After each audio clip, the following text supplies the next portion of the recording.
So how was your pre-release experience? Um, I don't know, pretty like I forgot how bad people are Sure. at like local tournaments.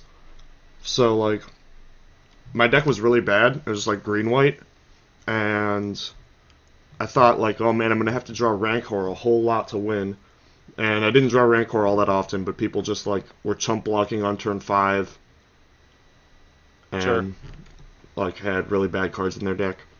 So Yeah, there's definitely a time like, whatever, 10 years ago where those sort of stories um, were just sort of like, yeah, people are bad at pre-releases, et cetera, et cetera. But now with where I'm at, it's actually kind of interesting because it gives you some insight in the way that how people interact with games at right, lower levels or like what kind of designs they find to be attractive.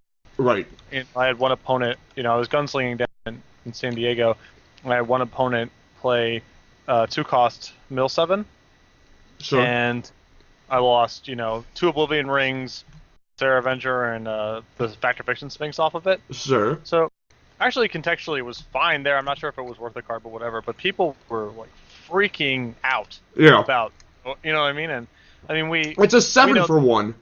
right. And we know that, milling is something that casual players are drawn to, and it is valued more than its actual real power level. Right. And those kind of designs are very sweet to capitalize on because you get to let people feel like they're doing powerful things Without actually hurting the formats. right, exactly. Yeah. So a good lesson for like what kind of designs resonate in that way is just go and look at cards that are significantly more expensive than their power level would suggest. That gives you a good idea. And now there's a little bit of a distortion The now with doubling seasons of the world. Glimpse the Unthinkable is a great example of that. Yeah. Cranial Extraction, these are cards and mechanics that casual players are very drawn to. Yeah. So but yes, people are. I noticed To your earlier point, yes, people are still not particularly good. That has not. the one thing that I really noticed in that regard was everyone was playing 3 colors. Sure. Like a solid 3 colors, not 2 and a splash off of a fixer or something. Okay, I was about to say I was 3 colors, but I was the 2 cards off of a fixer splash kind of guy. Right. No, they're like playing doubles in 3 colors and sure. yeah. I mean that's a definitely something when you're looking at designing TCGs. I think it's not necessarily that the mana system is bad in terms of like gameplay. Like yes, there's variance and getting land screwed is frustrating, et cetera, but like it probably makes for like net upside in gameplay. What actually is, in my opinion, a negative is that building mana bases, the number of lands and colored mana distribution is just baffling. Yeah. And until you figure it out, it makes playing the game dramatically less fun. And there's no real way to figure it out other than just playing a bunch Play a and ton. sort of getting or be sort of told getting- by someone better than Right. you and believing them blindly. So I don't think it's necessarily mana screw that causes the most harm in Magic's mana system. I believe it is initially just how lost at sea you are when you're building your mana bases for the first time. The barrier for entry for Magic is like relatively high. Yes, any TCG is high. Magic's is also high. Yes. Like so I was having a conversation with some people about why StarCraft, which I love watching StarCraft coverage, is so much less popular than like League of Legends.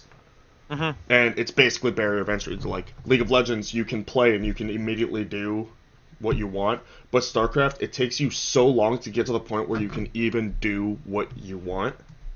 Yes. That it's such a turnoff to new gamers that it's really only like reserved for people who are already competitive gamers, which is not where you want to be. Yeah, and I mean, so many games make the same mistake about what you're describing because invariably the people who are working at game companies are gamers themselves, and so unless you're diligent about it, you are naturally going to ratchet up the complexity and the barrier of entry to a place that just prices out a lot of people because it's not too complicated for you, or the barrier of entry is not too high for you, and so remaining disciplined about that level of complexity is probably the hardest task, I think, especially if you're new at it. Yeah. I think that's the place where people just lose. Most games fail for exactly that reason. Yep. All right, let's do this. What color do you want to do, or do you want to just talk about whatever. I mean, I'm happy to go either way. It's your show, man. So you just plug me wherever. Well, can we do black? Because there's 2 cards in particular I wanted to talk to you about. So. Sure. Okay. And I don't want to steal red from you since I assume we're doing a red box review at some point for Star City. Yeah. After I'm done with this, I'm gonna write that article tonight, and Awesome. then I guess it'll probably be posted on. I'm guessing on Friday. Yeah, but Friday or early next week. Yeah, I'm not 100% sure. Yeah. All right. Yeah. Then let's just do black. Okay. So we both have pre-released. Yes. To give context. But we did 5 rounds, cut to top 16, and I ended up splitting the finals. And every single match, I saw another card that I didn't know was in the set. Yeah. So it's not like I know the set, in and out or anything, but I have played it a little. Yeah, I actually found that part of it was the fact that I was gunslinging instead of actually playing, so it basically removes any incentive to care about it before the tournament. But I actually find my pre-release experience is dramatically more fun when I don't read the spoiler ahead of time. Yeah. Because just someone makes some weird attack and you're like, let's see what happens. Yeah, time to figure it out. Yeah, time to see what happens or whatever. Yeah. I actually feel it actually gives you a leg up in some respects going forward, because once you have something dramatic happen, it's way more likely to stick out in your mind in future times you play, that you're like, oh, that trick exists. Yeah. I think it's actually way easier to remember getting smacked in the face with it once Yeah. than reading the spoiler and being conscious of it, but never actually having the experience of getting blown out. Right.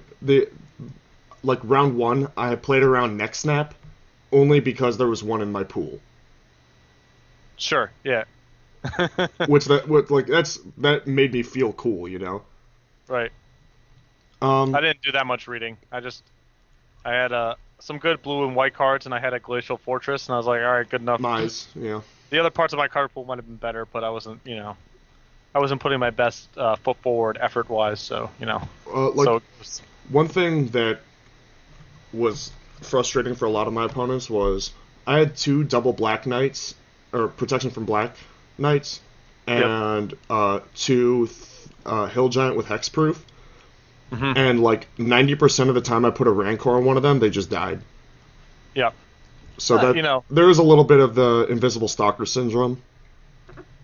Yeah, Invisible Stalker is on a completely different degree of obviously. non-interactiveness than Pro Black Guy on most of my not that this is a black card, but most of my the frustration I caused my opponents was because of Fog Bank. It's basically the one design that I've seen so far that I was like, I have no idea what this card is doing in this set. Is it the wall that prevents all damage? Yeah, because the card is so explicitly good against Exalted. Yeah. Basically, if they don't have a Trampler in play, that's